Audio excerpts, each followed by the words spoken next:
Shalom, selamat pagi. Hari ini tanggal 24 Januari tahun 2021. Kita kembali bertemu di ibadah online yang kesekian kali. Salam sehat selalu dan tetap antusias, tetap setia mengiring Tuhan. Kita akan segera masuk ke dalam renungan firman Tuhan. Mari kita berdoa. Bapa Surgawi, hamba-Mu akan menyampaikan kebenaran firman Tuhan dalam kesetiaan kami, dalam ketaatan kami, dalam ketulusan kami. Kami mau menyambut firman-Mu. Roh Kudus, berbicaralah pada setiap kami. Kami mau memberi telinga seorang murid di dalam nama Kristus Yesus Tuhan. Haleluya. Sepakat katakan amin. Kita akan merenungkan firman Tuhan dengan tema tentang karakter seorang Yusuf yang diambil di Kejadian 37 ayat 3. Saya akan bacakan. Yang sudah buka Alkitabnya boleh sama-sama baca di Kejadian pasal 37 ayat 3. Demikian firman Tuhan. Israel lebih mengasihi Yusuf dari semua anaknya yang lain. Sebab Yusuf itulah anaknya yang lahir pada masa tuanya.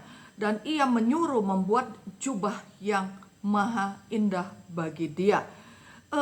Israel lebih mengasihi. Siapakah Israel? Israel adalah nama rohani daripada Yakub yang diberikan Tuhan saat dia bergumul semalaman bersama dengan Tuhan, dan Tuhan memberi dia nama, engkau aku beri nama Israel. Nah, juga perlu kita baca di Kejadian pasal 39 ayat 1 sampai 29, khususnya ayat 13 sampai ayat 15. Semua itu menceritakan bagaimana perjalanan hidup seorang Yusuf sampai dia mengalami kemenangan. Dan kenapa Yusuf bisa mengalami kemenangan yang demikian hebat, demikian gemilang, mengalami berkat Tuhan yang berlimpah-limpah, mengalami kepercayaan dan pembelaan daripada Tuhan yang luar biasa. Nah, kalau kita memperhatikan dalam kitab Perjanjian Lama, siapa yang tidak mengenal tokoh yang satu ini, yaitu Yusuf yang saat itu berusia 17 dan dia adalah anak kesayangan daripada Yakub dan Rahel. Dan Yusuf lahir saat usia masa tuanya, usia tua daripada seorang Yakub atau seorang Israel. Yakub sangat menyayangi Yusuf lebih daripada saudaranya yang lain, sehingga dia membuatkan jubah yang sangat indah. Nah, bermula dari saudaranya melihat Yusuf diberi jubah yang begitu bagus oleh ayahnya, sedangkan mereka yang lain tidak. Di sana mulai timbul hati yang iri. Dari hati yang iri menjadi kebencian yang luar biasa daripada saudaranya kepada Yusuf. Nah, dan kebencian yang lain, iri yang hati yang lain adalah saat Yusuf mendapatkan vision, mimpi, visi daripada Tuhan. Di sana juga saudara-saudaranya, kakak-kakaknya benci karena iri kepada Yusuf. Nah, kita perhatikan ada dua mimpi daripada Yusuf. Yang pertama adalah saat Yusuf mimpi tentang berkas-berkas gandum Yusuf yang tegak berdiri, lalu datanglah berkas-berkas lain dan menyembah berkas-berkas gandum daripada Yusuf. Berkas gandum yang lain itu adalah berkas gandum daripada saudara-saudaranya. Nah, kita lihat bagaimana mimpi ini ternyata adalah kebenaran di kemudian hari. Nah, mimpi yang kedua adalah Yusuf mendapatkan mimpi tentang matahari, bulan, dan 11 bintang yang menyembah kepada Yusuf. Mimpi-mimpi ini membuat saudara-saudaranya semakin membenci Yusuf. Kalau puncak-puncak dari kebencian itu, seseorang kalau sudah iri hati dan lalu benci, lalu sirik, dan lain sebagainya, dia selalu memiliki pikiran kotor sekali, pikiran yang jahat, bagaimana mencelakakan, bagaimana menggagalkan niat-niat yang daripada orang itu, supaya niat busuknya, niat jahatnya itu ada dikatakan di kitab Amsal tergenapi. Tapi akhir daripada hidup seorang yang orang-orang yang memiliki pikiran yang jahat, niat-niat yang jahat itu selalu tidak baik. Oleh karena itu kita perhatikan bagaimana perenungan firman Tuhan pagi hari ini membawa kita mengalami kemenangan, mengalami menjadi orang yang benar. Bagaimana seperti seorang Yusuf yang memiliki karakter yang excellent, yang milih dan tangguh luar biasa, yang membuat dia menjadi kesayangan Tuhan, kepercayaan Tuhan, kesayangan orang lain, dan semua di lingkungannya selalu ingat kepadanya. Nah, saat itu saudara-saudaranya ketemu dengan Yusuf yang diutus oleh ayahnya untuk menengok saudara-saudaranya yang sedang menggembalakan kambing domba di padang rumput.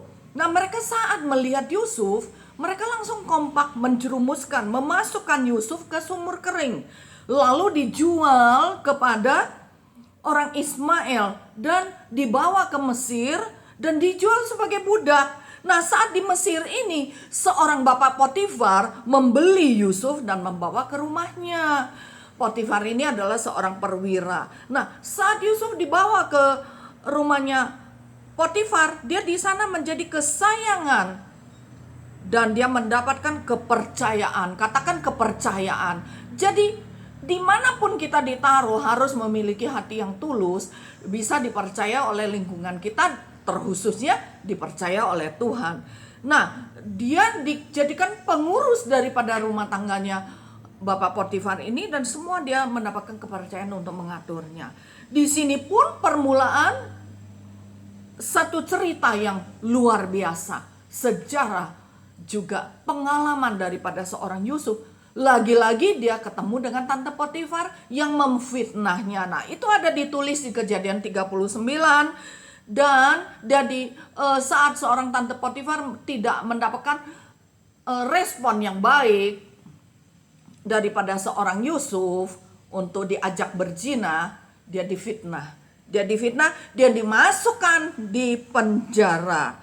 Di penjara ini Yusuf bukan berarti dia ketakutan dan lain sebagainya. Dia tetap berlaku manis, dia tetap berlaku tulus, jujur dan setia.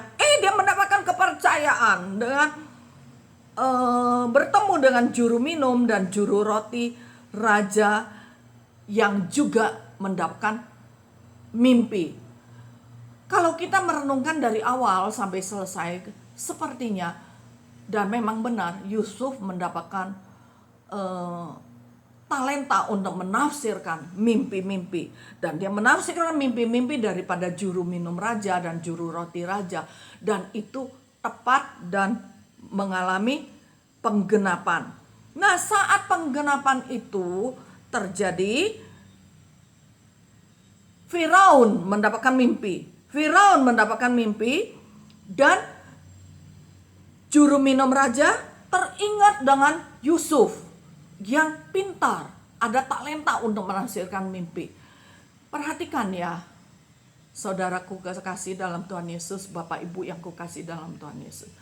Saat kita melakukan yang baik, seorang melakukan yang benar, seorang melayani dengan tulus, dengan setia dan jujur, dimanapun dia berada, kemanapun dia pergi, dia selalu diingat. Nah, juru minum raja ini mengatakan kepada Firaun, Raja, ada satu anak muda yang hebat sekali diurapi oleh Tuhan, bisa menafsirkan mimpi-mimpi dengan tepat. Dan Firaun mengatakan, panggil aja Yusuf. Dan Yusuf dibawa untuk berhadapan menghadap Firaun. Dan dia berhasil menafsirkan mimpi sang raja. Dan dia menjadi kesayangan Firaun lagi. Saat seseorang, perhatikan ya, saat seseorang, tante Potifar memiliki niat yang jahat, dia fitnah, dia jerumuskan. Saudara-saudaranya fitnah dan menjerumuskan juga. Tuhan membela. Tuhan bisa pakai siapa saja. Tuhan pakai juru minum raja untuk menafsirkan mimpi itu. Bahkan Tuhan memakai tangan tante Potifar yang memfitnah, menjerumuskan dia masuk ke penjara. Di sana dia ketemu dengan juru minum raja. Melalui juru minum raja, dia bertemu dengan Firaun.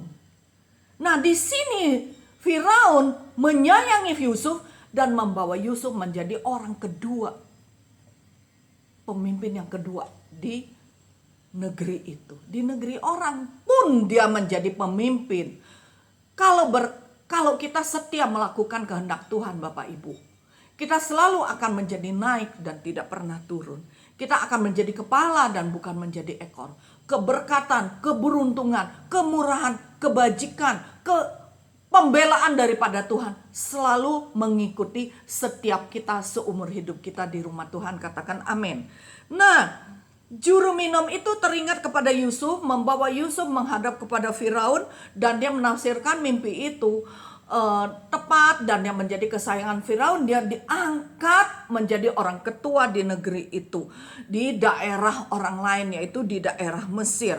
Jadi jangan pikir harus di kalanganku, harus di kalanganmu, dimanapun kalau Tuhan mau melakukan, Tuhan sanggup. Katakan Tuhan sanggup. Tuhan maha hadir, Tuhan maha baik. Amin.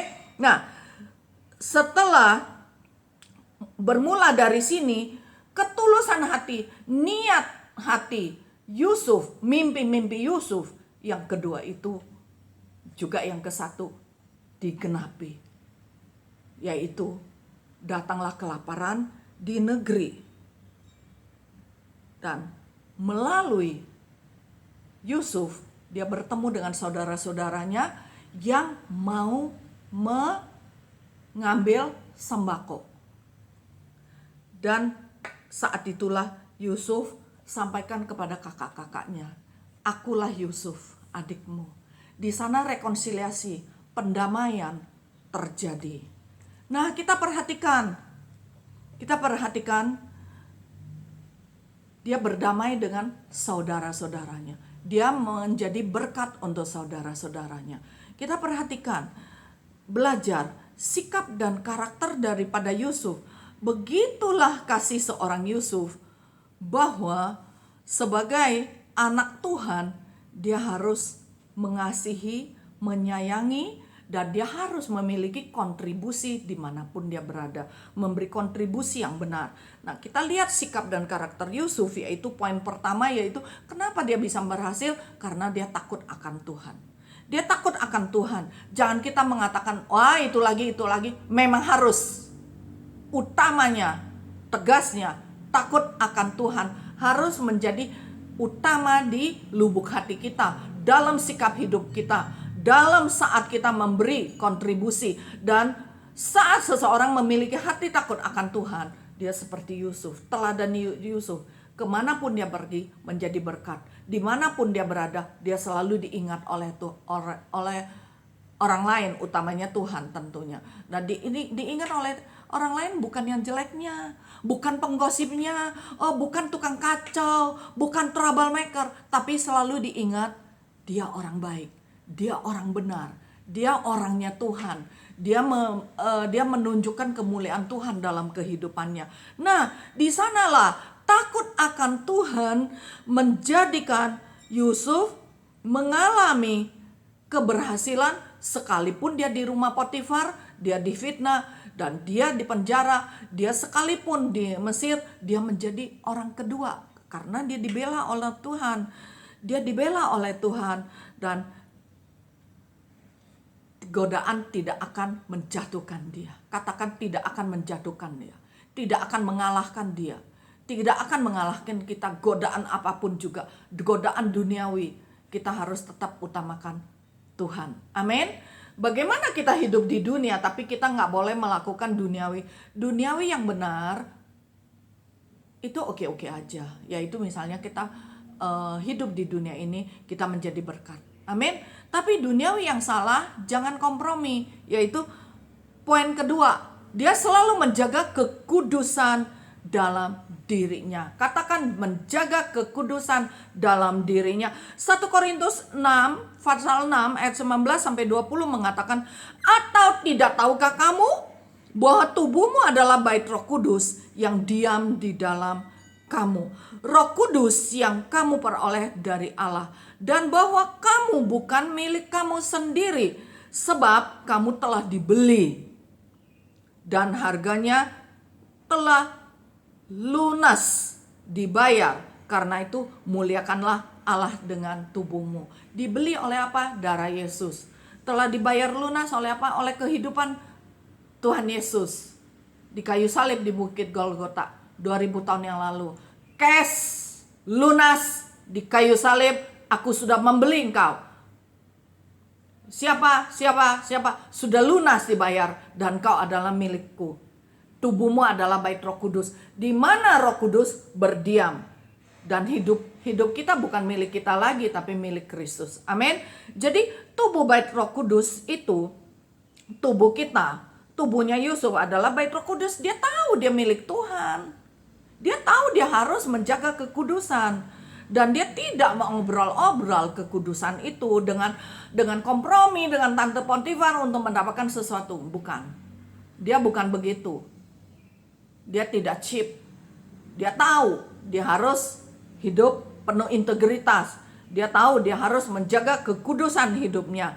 Sehingga Yusuf tidak terpancing oleh istri Potifar yang terus ngajak dia untuk melakukan zina. Kalau dosa zina, kutuk zina udah masuk ke dalam satu keluarga, serem sekali. Nggak ada bagusnya. Oleh karena itu, mari orang muda, bapak ibu, keluarga-keluarga, jagalah kekudusan. Setialah pada pasangan hidupmu setelah engkau mengalami pemberkatan nikah. Sebelumnya, jangan. Jaga kekudusan. Lihat seorang Yusuf akhirnya mengalami kemenangan demi kemenangan. Baik engkau wanita, baik engkau pria, baik engkau bapak dan ibu, jagalah kekudusan bait Roh Kudusmu. Dan bagian itu hanya boleh untuk pasangan hidup kita yang sudah sah.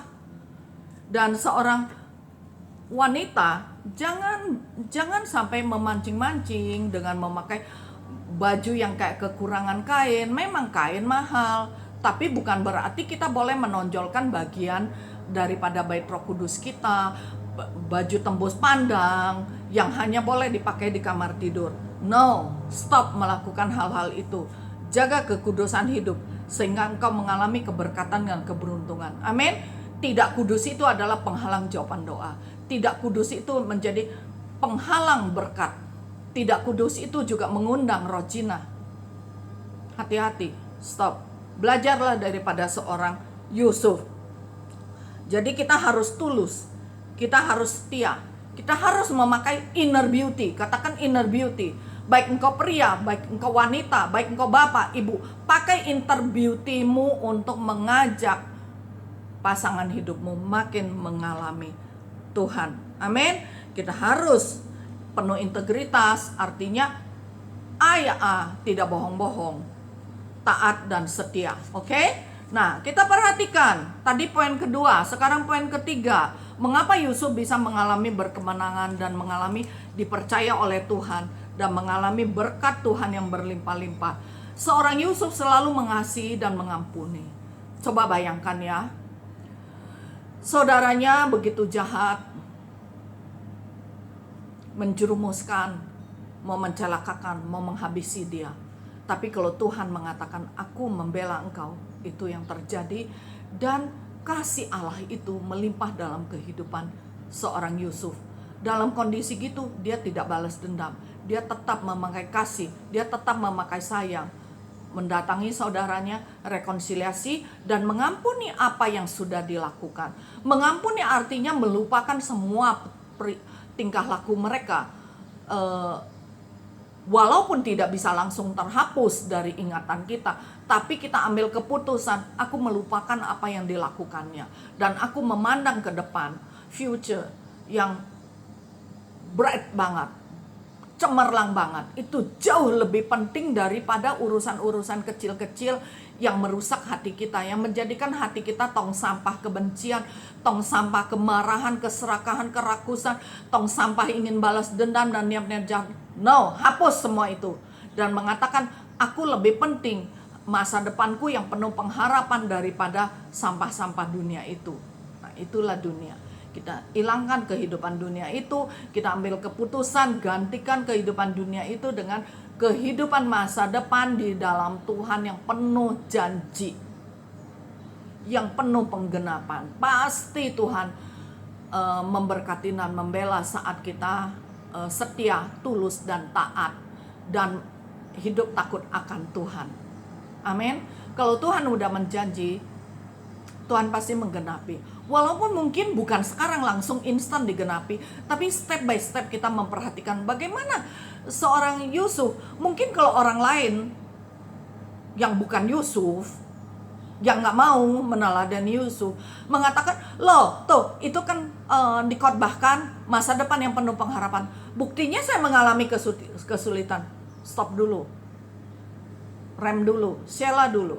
Bisa jadi Tuhan saat itu justru menguji kita, dan di sana menjadi cikal bakal kita mengalami keberkatan. Kalau langsung instan kapan kita mau belajar? Kapan kita mau lulus ujian? Kapan kita mau naik tingkat? Nah, seorang Yusuf dia lebih penting aku mengampuni, aku menyayangi saudaraku. Karena aku mengasihi mereka. Di sanalah proses daripada Yusuf itu mempengaruhi saudara-saudaranya. Datang sujud menyembah kepada Yusuf dan mengatakan, engkau saudaraku. Saat Yusuf merangkul saudara-saudaranya, kalau kita lihat bagaimana dituliskan, dia mengatakan kepada saudaranya, I love you, aku menyayangi engkau. Dan dia memberi mereka sembako, dia mengajak mereka makan. Di ruang makan itu dia mengatakan, akulah Yusuf. Amin. Selalu menjadi berkat, bukan menjadi batu sandungan. Dimanapun kau berada, ampuni, sayangi, lupakan, dan tidak ingat-ingat lagi. Walaupun di nostalgia kita masih teringat bagaimana kelakuannya, tapi kita ambil keputusan, lupakan, ampuni. Amin. Dan selalu membawa pengaruh yang benar, bawa teman kita, saudara kita datang kepada Tuhan, hidup benar di dalam Tuhan. Bukan kita yang terpengaruh untuk tidak ibadah kepada Tuhan, tapi kita harus mempengaruhi, hayu kita mau ibadah, kita mau berdoa, dan lain sebagainya yang benar. Amin. Dan dia memberi kontribusi kepada bangsanya, kepada lingkungannya, kepada keluarganya. Dia bisa memberi kontribusi saat bencana kelaparan itu datang, dia menjadi kontributor yang baik. Amin. Poin selanjutnya yaitu poin keempat, seorang Yusuf selalu mengandalkan Tuhan dan menjaga nama baik pribadi, menjaga nama baik komunitas, menjaga nama baik keluarganya. Sehingga setiap hal yang Yusuf lakukan selalu mengutamakan Tuhan lebih daripada yang lain. Saat kita mengutamakan Tuhan, Tuhan turun tangan memberkati kita, sehingga kita berkarya dan berhasil dalam setiap pekerjaan. Walaupun ada yang harus melalui proses panjang, tetap itu akan terlaksana dengan baik. Dan Yusuf, Tuhan memberkati Yusuf, sehingga dimanapun, termasuk di dalam penjara pun, Tuhan mengatakan, aku memberkati engkau dan aku membawa engkau menjadi orang kedua di negeri ini, di negeri orang lain. Dan dia menapakkan kakinya dengan penuh ketenangan, kebanggaan dalam pengurapan Tuhan, jadi orang nomor 2 di negeri itu. Dia masuk ke dalam istana raja. Keren gak? Dari penjara ke istana raja loh. Mau? Hayo jadi seorang pengikut Tuhan yang mengandalkan Tuhan. Di sini diartikan istana raja yaitu di tempat yang benar, di tempat yang baik, di tempat yang ditentukan oleh Tuhan. Amin. Tetap setia, tetap penuh integritas, tetap mengampuni apapun yang kau alami. Kalau kita udah gak bisa mengubah kenyataan, kita yang harus berubah. Amin. Jadi orang yang lembut hati, bukan pelin-pelan. Pelin-pelan dan fleksibel dan lembut hati itu beda. Lembut hati itu dari Tuhan. Kita dibentuk, kita mengalami proses, dan keberhasilan itu daripada Tuhan. Kalau pelin-pelan itu ikut-ikutan. Kalau fleksibel, ya apa aja lah, ikutlah. Betty pelimpan dengan fleksibel. Jadi orang yang lembut hati. Amin. Nah, poin kelima adalah Yusuf adalah orang yang bertanggung jawab. Dia bertanggung jawab, dia bukan setengah-setengah tanggung jawabnya, sepenuh hati. Yusuf tuh dewasa, walaupun usianya muda. Jadi dewasa itu tidak lihat usia. Ada yang masih muda sekali tapi orangnya penuh tanggung jawab, dewasa. Tapi ada orang yang udah tua banget, udah opa-opa, masih childish. Itulah, kalau engkau serius, utamakan Tuhan, hidup di dalam Tuhan, engkau akan bertumbuh makin dewasa dan makin diurapi Tuhan. Nah, karakter bertanggung jawab kita temui dalam hidup seorang Yusuf. Saat melakukan tugasnya, dia selalu melaksanakannya dengan sepenuh hati. Sama-sama katakan sepenuh hati. Bukan seperempat hati, bukan setengah-setengah hati. Sepenuh hati dan bertanggung jawab, sehingga dia diangkat menjadi kepala rumah tangga dan kepala di penjara dan menjadi orang kedua yang berkuasa atas Mesir. Kita perhatikan loh, Yusuf selalu menjadi kepala, bukan menjadi ekor. Dia nggak berebutan dengan orang lain, dia nggak sikut kiri kanan, dia tidak nonjok kiri kanan, dia tidak main licik-licikan, tapi dia setia kepada Tuhan. Dia bertanggung jawab, dia penuh integritas, dia penuh kejujuran, dia jaga nama baik, dia mengampuni, dia hidup takut akan Tuhan. Tuhan angkat dia menjadi kepala, bukan jadi ekor. Demikian juga dengan setiap kita. Saat kita melakukan kebenaran, kita diangkat menjadi kepala, bukan menjadi ekor, dimanapun kita berada. Amin. Dan dia dimanapun berada, dia diangkat menjadi kepala. Kepala rumah tangga di keluarga Potifar, kepala di penjara, orang kedua di Mesir. Nah, sikap bertanggung jawab ini membuat orang menyayangi kita, menyukai kita, mengingat kita, karena kita melakukan segala sesuatunya dengan penuh tanggung jawab. Dan kita mempengaruhi orang untuk ingin tahu, kenapa sih si A itu begitu hebat ya, penuh integritas dan tanggung jawab. Oh, ternyata dia pengikut Tuhan, pantesan. Kita mempengaruhi orang untuk datang kepada Tuhan, bukan kita ikut-ikut orang untuk cuti dulu, tidak datang ke Tuhan. Nah, itu dalam Tuhan gak ada cuti ya. Tuhan juga gak pernah cuti loh. Dia gak pernah cuti berkatnya. Nah, akhirnya membawa Yusuf bertemu dengan keluarganya, dengan kakak-kakaknya. Karena dia memiliki hati yang mulia, dia kepengen rekonsiliasi, menyayangi kakaknya. Waktu dia tahu kelaparan di negerinya, dia ingat dengan keluarganya. Dan yang kerennya itu Yusuf, dan dia sangat hormat kepada ayahnya, yaitu Yakub. Akhirnya dia ketemu dengan keluarganya. Dia pertemuan yang sangat mengharukan, karena seorang Yusuf, dia tahu identitasnya adalah milik Tuhan. Dia walaupun di Mesir dia gak kompromi dengan kehidupan Mesir. Dia tetap hidup takut akan Tuhan. Dia bertemu dengan saudara-saudaranya, dan dia bertemu dengan ayahnya, dan dia bilang kepada ayahnya, akulah Yusuf.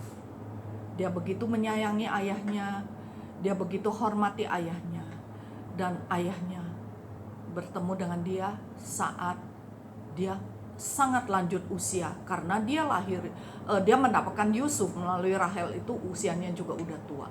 Tapi keinginan hatinya untuk bertemu dengan keluarga dan ayahnya tercapai karena karakter Kristus yang terpancar dalam kehidupan Yusuf, dalam kehidupan setiap kita. Pancarkan dalam kehidupanmu, engkau memiliki karakter Kristus. Engkau seorang yang bertanggung jawab, engkau seorang yang pengampun, engkau hidup takut akan Tuhan, dan selalu menjaga kekudusan hidupmu dan hidup penuh takut akan Tuhan. Niscaya visi hidupmu dalam Tuhan pasti digenapi. Yang percaya katakan amin. Saya sudah selesai berbicara. Saya yakin dan percaya di dalam nama Yesus, Roh Kudus memeteraikan setiap benih firman Tuhan dan khotbah ini di dalam nama Yesus. Angkat hatimu dan taruh tangan kananmu di dadamu dan kita berdoa. Bapa Surgawi, hamba-Mu sudah selesai bicara. Biar setiap yang mendengar mendapatkan berkat dan makin naik bukan turun.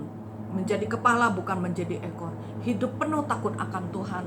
Hidup penuh tanggung jawab menjaga kekudusan hidupnya. Baik kekudusan hati, kekudusan pikiran, karena tubuh kami adalah bait Roh Kudus, dan kami mau menjaga nama baik keluarga, nama baik pribadi, dan kami mau menjadi pengampun, kami mau menjadi pengasih untuk orang lain, dan kami mau membawa pengaruh untuk orang lain, untuk membawa mereka, menginjil mereka datang kepada Tuhan Yesus. Kami mau hidup andalkan Tuhan. Terima kasih Bapak, berkati setiap yang mendengar, meteraikan khotbah ini, meteraikan doa kami yang penuh kuasa di dalam nama Yesus. Alamilah berkat Tuhan. Angkat kedua tanganmu, terimalah berkat daripada Allah Bapa di surga dan cinta kasih daripada Kristus Yesus, Raja dan Juru Selamat umat manusia, dan persekutuan yang intim dengan Roh Kudus mulai saat ini sampai Yesus datang kedua kali. Terimalah semua dengan penuh ucapan syukur di dalam satu nama Kristus Yesus Tuhan. Haleluya. Yang sepakat katakan amin. Tuhan Yesus memberkati. Selamat berhari Minggu dengan keluarga yang tersayang. Sampai jumpa minggu yang akan datang. Amin.